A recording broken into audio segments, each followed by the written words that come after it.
আসসালামু আলাইকুম। Maisha Farzana lifestyle blog চ্যানেলে আপনাদের সবাইকে স্বাগতম।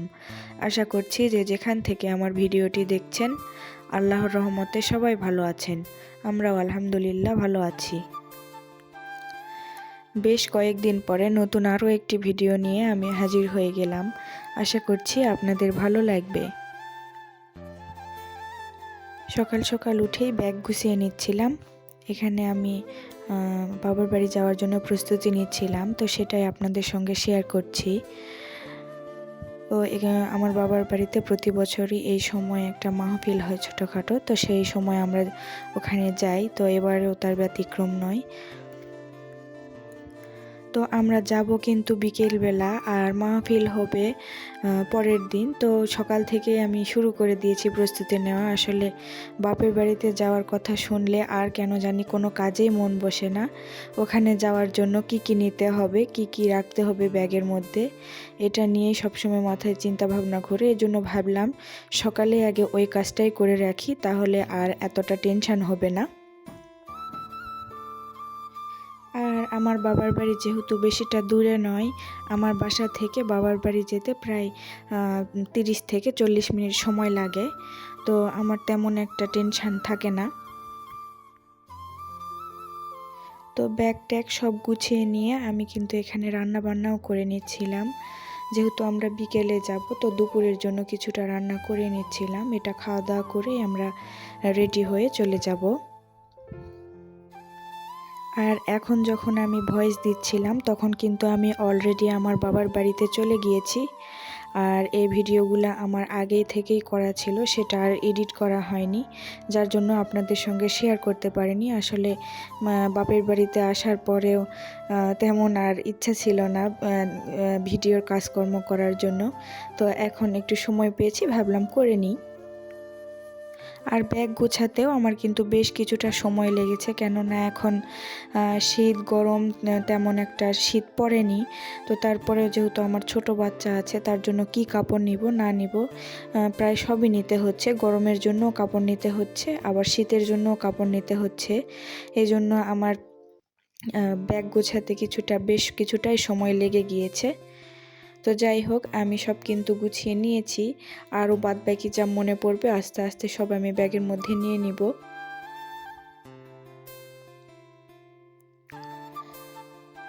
তো এখন কিন্তু আমি রান্না বান্না কমপ্লিট করে আমি কিন্তু যাওয়ার জন্য প্রস্তুতিটা নিয়ে নিব।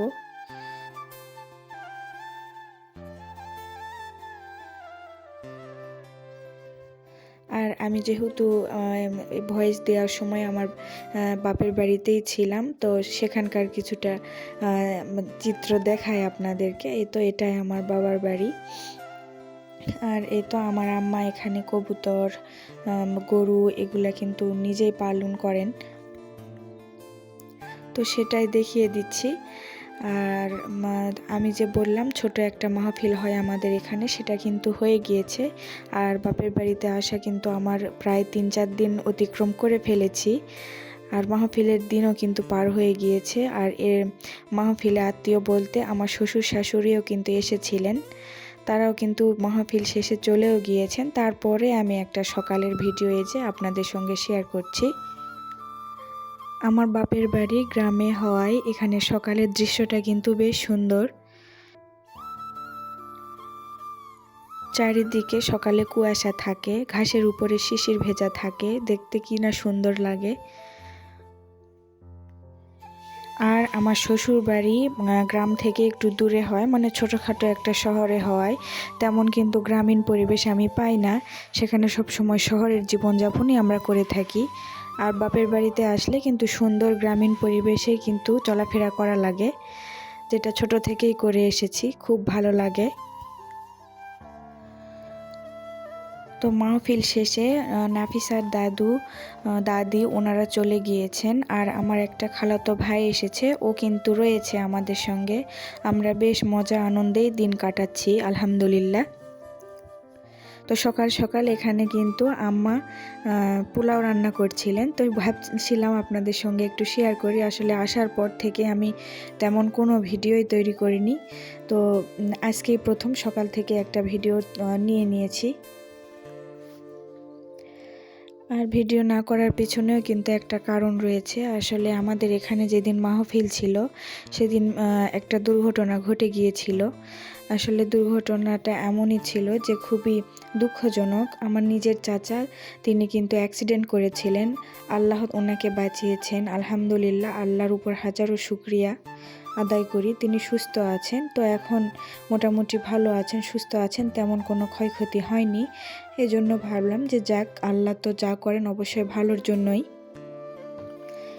আসলে তখন এমনই পরিস্থিতি তৈরি হয়েছিল যে ভিডিও করার মতো কোনো পরিস্থিতি ছিল না, এজন্য আমি আর করিও নি। তো যাই হোক, সেসব দিন পার হয়ে গিয়েছে। আল্লাহ আমাদের অনেক ভালো রেখেছেন, এটা আল্লাহর কাছে শুকরিয়া। আম্মা এখানে মাটির চুলাতেই কিন্তু পোলাওটা রান্না করে নিচ্ছিলেন।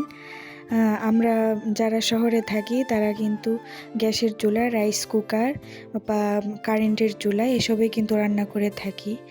আর মাটির চুলাতে যে রান্নাটা হয় গ্রামের দিকে, সেই চুলার রান্না কিন্তু আসলেই অসাধারণ হয় খেতে। আপনারা যারা খেয়েছেন তারা অবশ্যই জানবেন, গ্যাসের চুলা আর মাটির চুলার রান্না কিন্তু আকাশ পাতাল তফাৎ। আর সেই রান্নাটা যদি হয় মায়ের হাতের, তাহলে তো আর কথাই নেই। মায়ের হাতের রান্নার তো কোনো তুলনা হয় না, এটা তো আসলে অতুলনীয়। আর এই যে দেখতে পেলেন এখানে আরেকটা মা, এই কুকুরটা কিন্তু মা হয়েছে, তো তার পেটে অনেক ক্ষুধা, প্রায় এসে আমাদের দরজায় আসছে কিছু দেই নাকি খাওয়ার জন্য। এই তো আমাদের মাছের কাটা, ভাত এগুলা কিছুটা ছিল, তো দিয়ে দিলাম। আর এই কুকুরটার কিন্তু এবার 3টা বাচ্চা হয়েছে। আমার মেয়েটা বারবার দেখছিল আর কুকুরের বাচ্চাগুলাকে সে আদর করতে যাচ্ছিল, বাসায় নিয়ে যেতে চাচ্ছিল আর ওদেরকে ধরতেও চাচ্ছিল, কিন্তু এটা তো সম্ভব নয়। আসলে এরা দেখতে যতটা সুন্দর, এরা কিন্তু আবার অনেকটা ভয়ঙ্করও। এর কারণে ওকে আমি বারবার নিষেধ করছিলাম। আসলে এটা ঠিক নয় বাচ্চাদেরকে এভাবে কুকুরের কাছে যেতে দেওয়া, এজন্য আমি যেতে দিইনি। আর এইদিকে আম্মা কিন্তু পোলাও রান্না শেষ করে এখন ডিম ভাজি করে নিচ্ছিলেন। আর ডিম ভাজিটা করা হলেই কিন্তু আমরা সকালে খেয়ে নিব। এটা কিন্তু বেশ অনেকটা সকালে, 8টা বাজে, প্রায় সকাল 8টা, সাড়ে 8টা এরকম। তো গ্রামের দিকে সবাই কিন্তু সকাল সকাল উঠে যায়। আমরা কিন্তু অনেক সময় শহরে এত সকালে উঠি না, দেরি করি বা ঘুম থেকে উঠতে লেট হয় এরকম আর কি। আর এইদিকে কিন্তু সবাই ফজরের দিকে উঠে যায়, আর কেউ কিন্তু শোয় না। ফজরের নামাজ পড়েই কিন্তু কাজকর্ম শুরু করে দেয়। আর প্রথমে যে দেখালাম কবুতর, তারপরে হচ্ছে গরু, হাঁস, মুরগি, এগুলা সবই কিন্তু আম্মা নিজে পালন করেন। উনি মাশাআল্লাহ অনেক বেশি পরিশ্রমী। উনি এখনও যে কাজকর্মগুলা করে থাকেন সেগুলা কিন্তু আমাকে যদি করতে বলা হয় আমি কিন্তু কিছুই পারবো না। তার তুলনায় আম্মা কিন্তু অনেক বেশি পরিশ্রমী। আর উনি কিন্তু সেটা এখন নয়, আমি যখন ছোট ছিলাম তখন থেকে এগুলা করে আসছেন। আর এখন যদি বলা হয় যে এগুলা আর করতে হবে না, অনেক তো করেছেন, কিন্তু কে শোনে কার কথা? উনি তো শুনবেন না। ওনার নাকি কাজ না করলে সময় কাটে না, তো এই জন্য ওনাকে ওসব করতেই হবে। আর আম্মা সবসময় কাজের মধ্যে থাকতেই বেশি পছন্দ করেন। বসে থাকে যে সময়টা কাটানো হয় সেটা ওনার একদমই পছন্দ নয়। উনি সবসময় কাজের ভিতরেই থাকতে পছন্দ করেন। তো যাই হোক, এভাবেই দিন পার হয়ে যাচ্ছে আর কি। যতদিন পারেন করবেন। এখন এই যে সব কিছু রান্নাবান্না শেষ করার পরে কিন্তু আমরা খেয়ে নিব এখন। এখানে আমি আমার ছোট ভাই আর আমার খালাতো ভাইকে খেতে দিচ্ছি। আর আমার ভাই আর আমার খালাতো ভাই, ওরা কিন্তু দুজন সমবয়সী, একই সঙ্গেই পড়াশোনা করে। তো ওরা বেশ আনন্দ করছে কিন্তু।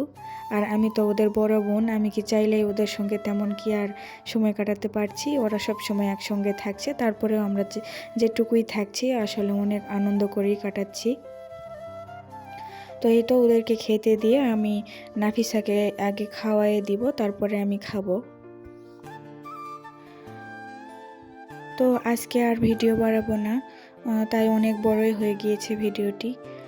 পরবর্তী ভিডিও দেখার আমন্ত্রণ জানিয়ে আমি আমার ভিডিওটি এখানে শেষ করছি। সবাই ভালো থাকবেন, সুস্থ থাকবেন, আমাদের জন্য দোয়া করবেন।